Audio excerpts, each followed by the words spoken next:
Welcome to Transcending Dogma, Episode 2. My name is Joe Covell, and I am your moderator. Tonight, I am joined by James Williams, Mark Graham, and Renny Kalp. Our topic is reincarnation, and the source work for tonight is a book by Dr. Gerald Postnecker called The Circle of Lives. On this podcast, we have several individuals who enjoy studying several philosophical topics. It seems that humanity has reached an age where religious doctrines and dogma have not answered enough of the questions that linger deep inside the human psyche. Is there an afterlife? Do I have a soul? What is the soul's journey? Things such as these come to mind. We intend to address some of these intriguing questions in our podcast, Transcending Dogma. So buckle up, because here we go. Here's episode 2, Reincarnation. Renny Kalp, would you please lead us off? Sure. Tonight's topic being reincarnation and our quest for truth. To better understand reincarnation, we should first understand what it is and what it isn't. First, you have to understand that we have a soul, and it's the soul that incarnates into the physical body. If you would have to understand reincarnation, you would first want to understand that your soul is your divine spark given to you by God. This incarnating soul is here on its spiritual journey to find itself, more or less to become aware of the soul. That's part of the reasons that we're here. It's an opportunity for our souls to evolve, to become our better selves, to become individualized. If you would realize that your soul is here for enrichment, then you would realize how important it is to feed that soul. It's nothing that you can prove with scientific analysis. It's something that has to be felt. Hence, it's hard to make people understand that there is such a journey and a reincarnating journey. If you understand that there is a soul and it has a purpose, then you'd realize the importance of being here on this earth and how maybe one lifetime isn't enough to enrich, to learn. And with that, I'll turn it over to you. Renny, this is a topic that is very near and dear to me. I want to say that this book changed a lot of my perspective. This is probably one of the best books the only book I've ever read on reincarnation, but it is absolutely a book that I recommend to everyone. So with that, Mark, my first question to you is, Eastern philosophies, they teach this concept of reincarnation, but why doesn't the West include that in their teachings? It's a good question. A lot of Western civilization has been built on top of the Christian church. The church is really built on a foundation where a person's soul is the major form of currency. The priests and the institution has the right to tell the people as to whether or not they're saved or not saved. And the people have to go through this series of obedient rituals in order to earn their salvation through the institution. The idea of reincarnation takes all of that authority away from the church, and it completely redefines the way that Christ is taught in both Catholic or Protestant religion. Reincarnation is going to find heavy resistance in any of the traditional Christian churches or ideas. James, my question to you is, what purpose does reincarnation serve? Why would one want to come back to this earthly life? That's another good question. I think most people think that when they make the transition and they die, they may go someplace if they believe, if they're believers, and think that's where they live for an eternity. That's actually not quite true. The individual, which is the soul, has a way of returning to the earth providence in order to gain experience and in order to become the best individual they can possibly become. In doing so, enrich and enhance their spiritual life and work their way back to their divine creator. So, using the axiom as above, so below, we're here to learn, much like in the schools. Earth is a school. and we have different grades. And individuals are on different levels of what you might call evolution, both physical evolution and spiritual evolution. We learn and advance in grades by the amount of lessons that we learn on the mastery of this life in which we're living in. We do the best that we can. We make mistakes, and soon we become aware of the law of karma. That is, things that we do work themselves out and come back to us. This law, much like all laws, doesn't care if you believe in it or not, or if you're familiar with its workings. Example, gravity. Gravity doesn't care if you believe it or not. And if you're fool enough to step off of a cliff, you'll learn that it's immutable. It's the same with reincarnation. Until that person learns that particular law and how to navigate it by its cause and effect, he has to suffer the consequences. It's the same thing with people that are experiencing the earthly life. One of the things that I would like to emphasize is that a lot of people say, well, I'm only human. I'm just human. It's more to it than that. In reality, you are spiritual, having a human experience. Most people don't think like that. Most people think, well, I'm just human. I'm just physical. And yeah, I'm kind of religious and sometimes I have some spiritual experiences. But the reality is, you are a spiritual being by nature, having a physical human existence. The greater part of your being has to do with the part when you're actually in the spiritual realms, learning lessons and assimilating what you experience on earth. When you leave the physical realm and go into the spiritual realm, it's a time of assimilation. It's the time, like a farmer, you reap what you sow, and you don't sow carrots expecting to get cabbage. Whatever you've done, you either reap a wonderful benefit from it or you reap some pain from it, depending on what you did. One of the purposes of returning or reincarnation into the physical existence is to master the lessons of physical being, to master the lessons of the spiritual life on earth. The spiritual life in the spiritual realm takes care of itself because you're there with more advanced beings, our guardians and our hierarchies, our angels, that are instructing us and helping us assimilate the lessons that we should have learned on earth and did. And the opportunity to come back is given to us so that we can better what we started when we were here previously. Why would someone want to come back? Initially, they may not once they're in the spiritual realm, but the necessity that karma dictates because of the things that one has done and must be cleared is an immutable law, and they must come back. After a while, the individual does want to come back so that he or she can correct those things that weren't corrected in the first place and just have a better opportunity to advance, both physically and spiritually. I'm going to paraphrase it, but that makes me think of there's a quote in this book where he quotes Henry Ford.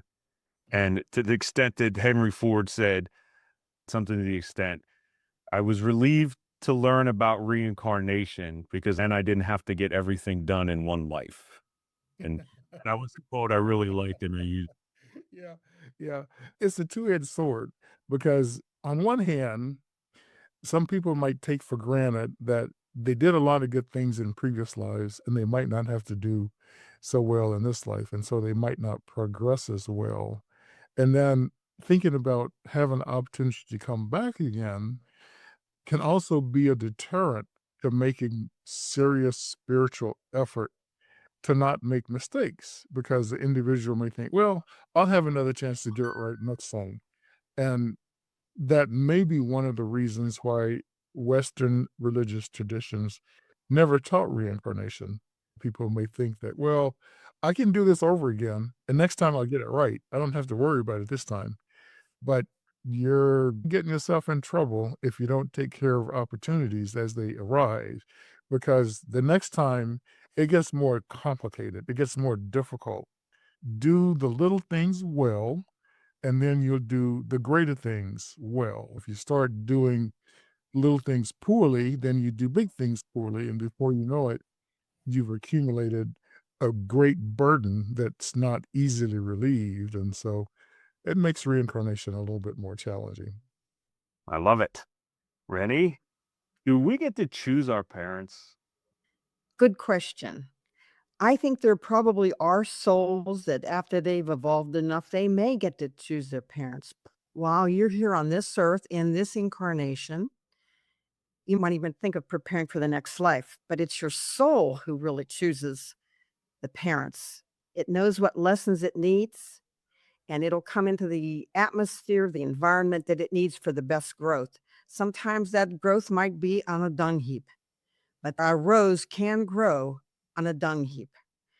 If you remember that, you are where you're supposed to be, and you're at the right place at the right time, doing the right thing in the right way, you'll realize that your soul, there's something here you need to learn.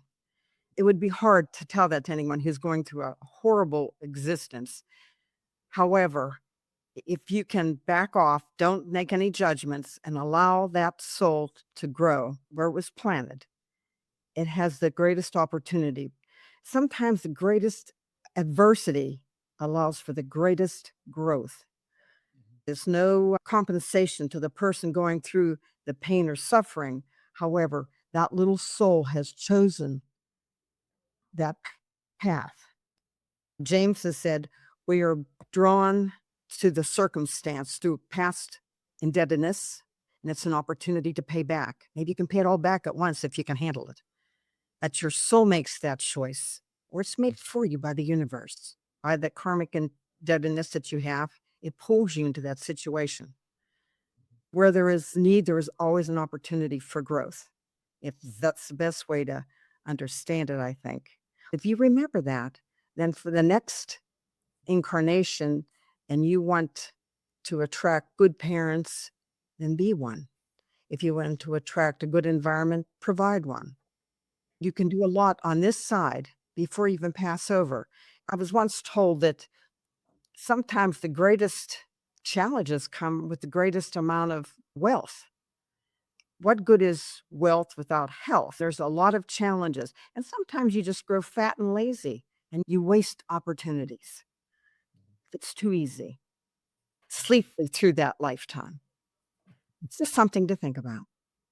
That reminds me, the curator of the Philosophical Publishing Company, who we had on our last podcast, she said a few weeks ago, and this stuck with me. She said, always remember that your soul chose to be here at this time. Yeah. Mark, my next question to you. Why do so many seem to be denied equal opportunity? Why are there so many poor and suffering people? That just doesn't seem fair to me. The reasons why souls choose to incarnate have to do with the soul seeking to unlock its potential for what it can be and what it desires to be. Our personalities and the experiences that we go through are the tools by which the soul becomes what it wants to become, which is a beautiful entity, almost a god amongst men. Souls are evolving, and we just represent a stage in that evolution in the way that we exist now. The unfairness, like the kids with leukemia and all of this suffering that goes on in the world, why would a spiritual entity choose to experience that other than to learn or to set an example or to give themselves a chance to pay back indebtedness? Imagine the soul of somebody who lived one life committing vicious acts of atrocity against other people. Sometimes the only way to understand the depth of the actions that you committed is to embody into a life where you would go through all of the things that you put upon someone else. Some souls, I'm sure, just want to be able to understand what other people go through when they have experiences such as losing a child or suffering from a long term illness at a young age. We can't judge why a soul does the things that it does, but we can step up into the responsibility of learning what we understand the soul is trying to learn. James, we're going to pass the beach ball back to you. If I don't believe in reincarnation, does it affect my soul's possibility of illumination? Thank you for that question, Joe. I don't believe so. The reason being is that illumination is a process that takes place within a particular lifetime. Now, the process of getting to that point may have involved previous reincarnations, but you don't have to have any knowledge of that. The process of illumination is pretty independent from an individual's knowledge of reincarnation. If you don't have knowledge of reincarnation or you don't believe in reincarnation, it doesn't affect your ability to develop an understanding deep enough to reach illumination. So it's the individual effort at making spiritual progress, making growth to the point where you understand the process of oneness. You understand the process of treating everyone as you would like to be treated. You understand the process of goodness, compassion, and genuine love and fellowship with humanity. But those things are the things that eventually lead to illumination. And it's not a matter of whether you understand all of the operations of the law or not. There are numerous universal laws that operate that people are totally unaware of. It doesn't inhibit their progress as long as they allow themselves to fall within their auspices. If the individual wants to live outside of natural law, divine law, and human laws, then obviously that throws them out of the balance of attaining any type of illumination. It does not affect the fact that they will reincarnate, whether they believe it or not. Those two things aren't as interconnected as you might think. Illumination is usually attained within a single lifetime as long as all of the preparatory work has been there. And it does require a little bit of previous work or a lot of work in one lifetime.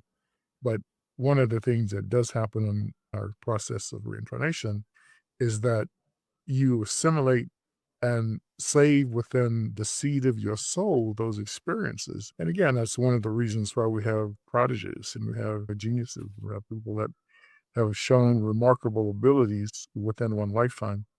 It's kind of an accumulation. And it's the same with illumination. But the fact that, or if they don't believe in it, it doesn't negate it. It's just like the gravity that we mentioned before. If you don't believe in it and you step off the cliff, you still suffer the consequences. Renny, we're going to go back to you. This next question makes me think of that Henry Ford quote again in the book, right? He accomplished a whole lot in this lifetime. He really did, more than most of us ever could even dream of. On that note, do you get to keep all that you have learned in one lifetime, or must you start all over again? If I told you that right now you had to go back to first grade, you'd probably be a star student because what you have learned, you could take with you. The same way as in school, as above, so below, you can pick up right where you left off. Now, it'd be just like a refresher course when you first start out.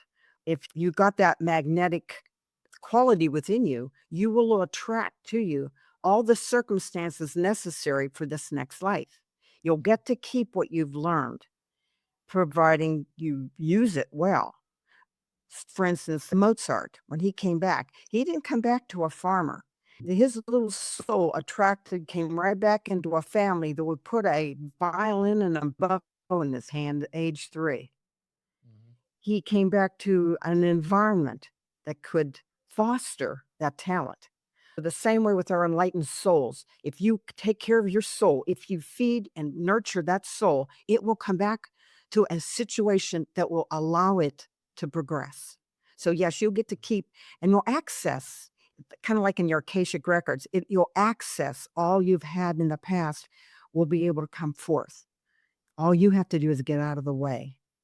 As a musician and someone who's into philosophical schools, I'm never going to turn down a good Mozart reference. Good. All right, Mark, I'm going to come back to you. So how long is the span between each lifetime? You know, that's about impossible to answer with any single answer. Apparently, there are a lot of factors involved that govern the return of a soul into embodiment. I know that there's a period of rest, and then there's a period to digest the life before coming back. And I know that for the most part, from what I understand, the soul is actively involved in determining what it wants to accomplish in a life and how it wants to get that thing accomplished before it incarnates. But beyond that, I would definitely recommend referring back to the book The Circle of Lives by Dr. Posnecker, because he writes down a lot of different things that can happen in between one life and the next life. It's very good. I don't know if it was Circle of Lives or maybe a Randolph book, but for some reason I thought I had read somewhere that it was 150 years minimum. This will probably be a topic for another episode, but I know as we're entering that age of Aquarius and that shift, it's been said, and I think he alluded to it in this book too, that every soul's kind of getting a chance to reincarnate so that they get one more stab at this transition period. And that could explain a lot of the evils in our world, is just frankly a lot of souls that really didn't learn their lesson to come back to. But our last question for James, we're going to end this on a very misguided note, and different religions teach this. And before you really dive into the topic, I don't know if it's commercialism or what have you, but can we incarnate as an animal or an insect or a lower being of sorts? No, Elaborate. no. As an individual soul is quite unique. It's a creation that's once developed can be undeveloped. It can be diminished. Okay, say for example, if a person continues to ignore natural laws and divine laws, that individual can become animalistic by nature, as opposed to being developed and refined in their human capacities and in their spiritual capacity. In essence, they can become animal-like, and their soul or their soul essence can diminish. And if they persist in that, it can diminish to the point to where it shrivels almost nothing. And then they can reach a point to where it's eventually resorbed back into the Godhead, and that essence just becomes non-existent. In terms of the notions like the transmigration of souls, as in some Eastern religions, and the notion that individual can come back as a dog or come back as a cow, come back as a horse, is not possible. Once they've developed a human soul, they always have a human soul. It's possible that other life forms can evolve to the human stage and become a living soul, but they can't retrogress once the human soul has actually developed and become a living. And like I said, unless they continue to disobey divine law and natural law and become more and more animalistic and more creature-like until their soul light just diminishes to the point of nothingness. I guess the message is guard your soul. You have a warm beating heart and compassion and love. Foster it, keep it going, and don't let it shrink. All will be well. I think that's a topic for another time too, because the question comes up as, does my dog or my cat have a soul? And I think you more or less answered that, but that could be an episode in and of itself. There's really like a soul contract. You're saying how people make their choices, but it is a contract. You actually make a contract when you're in the soul world of what you're going to do. And choosing your parents, you choose your parents. A lot of people say, well, I didn't choose my parents. I didn't ask to be here. They did. They sure did. And your enemies. I read you choose your enemies and your adversaries and your friends and all that stuff. Yeah. That's right. That's right. Your siblings, they're the ones that you learn the most from. And they're the ones that you have some of the most intense connections with, because those are the lessons or the catalysts that the hierarchs like to say, the catalysts that make things happen. Renny, since this was your thought child here, is there any parting words you'd like to leave us with? Only that the importance of recognizing the soul. And once we have the ability to realize that we are spiritual beings living a human life, and we put the emphasis, it's like a scale or the balancing, a seesaw. And we have this delicate dance we do all the time between the physical world and the spiritual. But if you realize in the center of all that is your soul, and you come to center, you'll get perfect balance. With the perfect balance comes the importance and the care and the nurturing. And it takes on a whole life. The soul takes over the actions of the human form. And once we give the kingship to the soul, we come in line with the Godhead. We allow God to run our lives, and we relax and trust. You learn to trust the law. You step out in faith. So the importance of the whole story of reincarnation is knowing that all this is answered the story of the circle of lives. Instead of it just being one circle, it is a spiral, and the spiral goes ever upward. Till we reunite with God, know that you have a soul, know that it needs care and nurturing, just like a child. And once you realize that, you're on your way. The journey's yours. Your power to choose. That's our greatest power. And it was given to us by God. Power to choose. Thank you. I want to thank everyone for tuning in to our second episode here of Transcending Dogma. And again, just a little bit of a plug. The book that we referenced a lot of the source material is The Circle of Lives by Dr. Gerald Posnecker.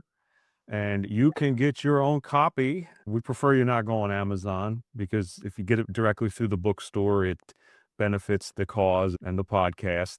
You can pick up your copy today at philosophicalpublishingcompany.org. Thank you very much for tuning in to Transcending Dogma. And until next time, keep searching for that light.